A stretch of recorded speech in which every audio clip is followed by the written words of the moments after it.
Tell me, why do we require a trip to Mount Everest in order to be able to perceive one moment of reality? I mean, is Mount Everest more real than New York? I mean, isn't New York real?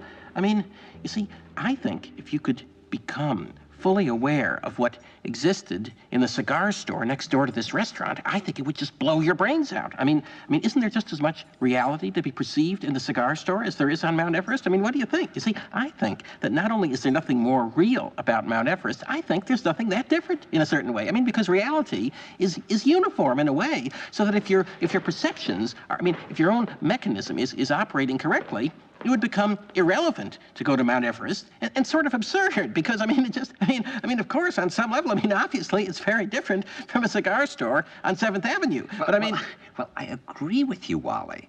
But the problem is that people can't see the cigar store now. Things don't affect people the way they used to. It may very well be that 10 years from now, people will pay $10,000 in cash to be castrated just in order to be affected by something. Well, why do you think that is? Why is that? Is it just because people are lazy today or they're bored? Are we just like bored, spoiled children who've just been lying in the bathtub all day, just playing with their plastic duck, and now they're just thinking, well, what can I do? Okay, yes, we're bored. We're all bored now.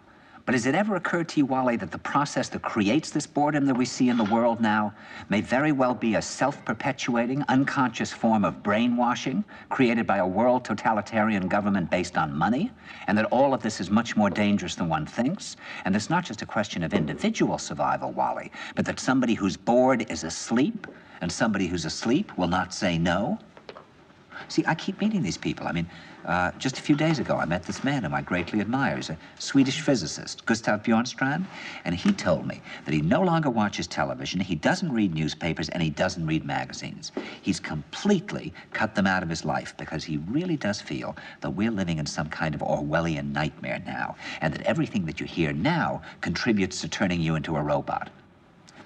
And when I was at Findhorn, I met this extraordinary English tree expert who had devoted his life to saving trees. Just got back from Washington, lobbying to save the redwoods. He's 84 years old. He always travels with a backpack because he never knows where he's going to be tomorrow.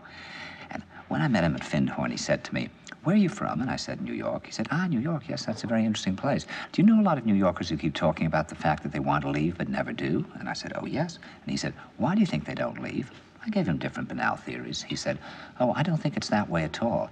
He said, "I think that New York is the new model for the new concentration camp, where the camp has been built by the inmates themselves, and the inmates are the guards, and they have this pride in this thing they've built. They've built their own prison, and so they exist in a state of schizophrenia, where they are both guards and prisoners, and as a result, they no longer have, having been lobotomized, the capacity to leave the prison they've made, or to even see it as a prison." Quite obvious that the whole world is going in the same direction.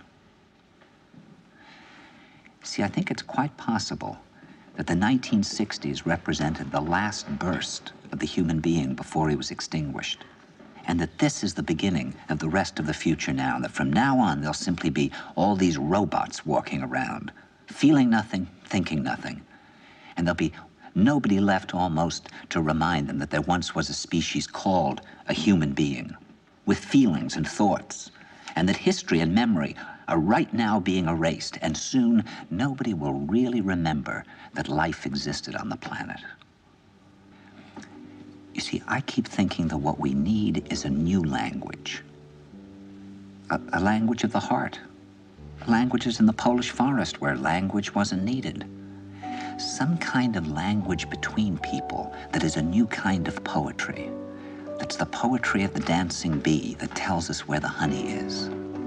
And I think that in order to create that language, you're going to have to learn how you can go through a looking glass into another kind of perception where you have that sense of being united to all things, and suddenly you understand everything.